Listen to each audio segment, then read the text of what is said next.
տեսեք, ի սկզբանե նախ այստեղ ենք հիշելու եւ ի հիշատակ Սոնա Մնացականյանի եւ իր չծնված երեխայի այս 3 տարի առաջ այսօրը ողբերգական միջադեպը տեղի ունեցավ ու մեծագույն ողբերգությունը կայանում է նրանում, որ 3 տարի անցել է ու մինչ այսօր առաջին հերթին պետք է արձանագրենք, որ չկա պատասխանատվության ենթարկված անձ այս ըստ էության սպանության մեջ եւ չկա վերջնական կայացված դատական ակտ։ Դա այն էլ այսպիսի պարզ ու ակնհայտ գործով, երբ արկա էր տեսանյութ ու քաղաքացիներին ըստ էության հենց դեպքը հայտնի էր։ Այստեղ գալիս ենք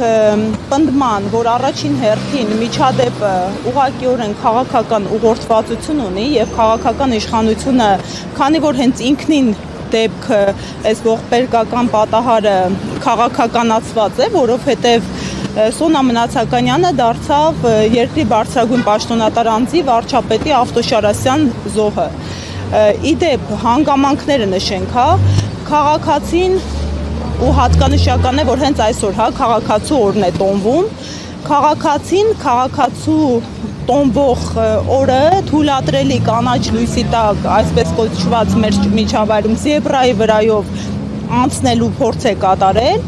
իսկ վարչապետի Ավտոշարասյունը 108 կմ/ժ արագության ներքո մարդուն վրաերթ է, հղի կնոջը վրաերթ է ենթարկել։ Կապ չունի, հղի կիներ այդ պահին մարդ էր, ում իրենք հարվածել են ու 10 մեքենա է անցել, իրենց Ավտոշարասյանը որպես կանոն զուգորդում է նաև բժշկական օգնություն տրամադրող մեքենա,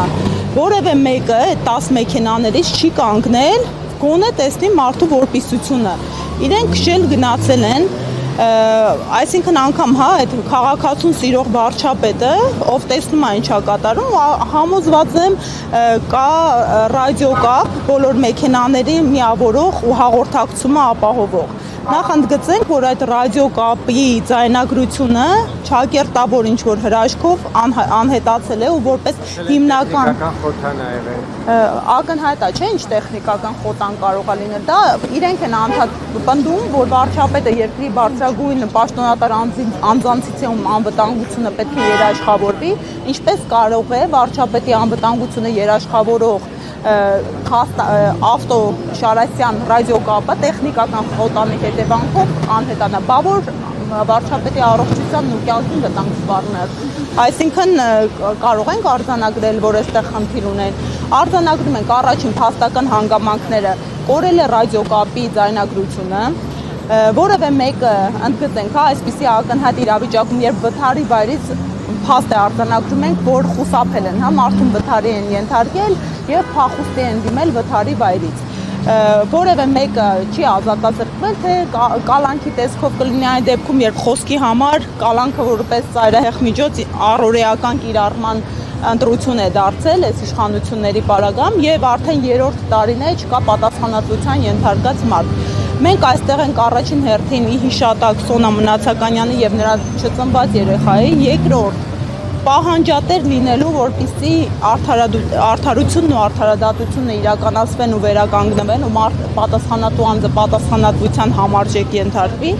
եւ երրորդ կանխարգելելու նման միջադեպերը, որովհետեւ ցավոք սրտի բազմաթիվ արձանագրումներ են ունենում, թե ինչպես է այդ նույն Ավտոշարասյունը մարդկանց կյանքի ու առողջության համար նույնաբնույթ վտանգավոր իրավիճակներ ստեղծում, թե ճանապարհային տրանսպորտային երթևեկության կանոնների խախտման արդյունքում, թե այդ երթևեկությունը սխալ կանոնակարգելու արդյունքում։ Վերջին կներեք, ամենավառ միջադեպը տղամարդուն ծեծի ենթարկելն էր պարեկների կողմից, ինչը մարդու առողջությանը անհամաչափ նախ միջամտություններ եւ վնաս պատճառելն էր։ Դրանից հետո մենք ահազանգել ենք ստանում, որ դա միակ դեպքը չէ եւ բազմաթիվ քաղաքացիներ փաստորեն վարչապետի Շարասյան ազդանշանելու պատճառով նման վերաբերմունքի են արժանացել, երբ ունենք ոստիկանության մասին օրենք, ոստիկանության ծառայության մասին օրենք եւ բարեկային ծառայության վարքագիծը ու միջամտությունը մարդկանց նկատմամբ ֆիզիկական միջամտությունը հստակ կանոնակարգված է ու պետք է համաչափության շրջանակում տեղավորվի։ Ու եթե մենք չլինենք հետևողական եւ եթե մենք չլինենք պահանջատեր, ակնհայտ է, որ նման միջադեպերը կրկնվելու են ու այո մի պաշտոնյան իրեն թույլ է տալու պարբերաբար մի ողջ հասարակության ինչու ոչ նաև ընդհանրապես կենցաղը խաթարել իրենք անցնում են երթևեկում են իրենց թույլ են տալիս 30 րոպեից ավել խաչմերուկները փակել որպեսզի ապահովեն մի պաշտոնյայի տեղաշարժը երբ հստակ կանոնակարգվածություն կա եւ դա կարելի է կազմակերպել օպերատիվ եղանակով առանց մարդկանց նյարդերը ու կենցաղը փորձարկելու այնպես որ ես ողջունում եմ մեր քաղաքացիներին ու ընկերներից նախ այս ամենը կազմակերպելու երկրորդը հիշելու ու պահանջելու արդարադատության իրականացում